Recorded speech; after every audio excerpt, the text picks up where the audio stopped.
ممتاز senior صحافی رحیم اللہ یوسف زئی نے چارسدہ کے علاقہ سردریاب میں فلاحی تنظیم helping hand for relief and development کی جانب سے متاثرین سیلاب کے لیے قائم فیلڈ ہسپتال کا دورہ کر کے تفصیلی جائزہ لیا۔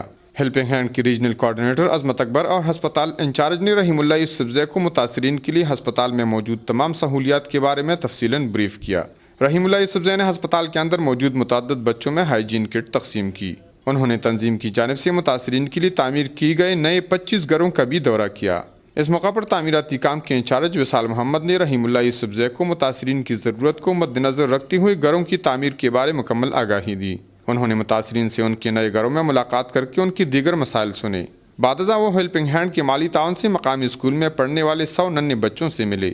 رحیم اللہ یوسف زئی کو بتایا گیا کہ تنظیم کی جانب سے اسکول میں بچوں کی 10 سال تک تعلیمی کفالت جاری رہے گی، جس میں بچوں کی مکمل تعلیم و تربیت شامل ہے۔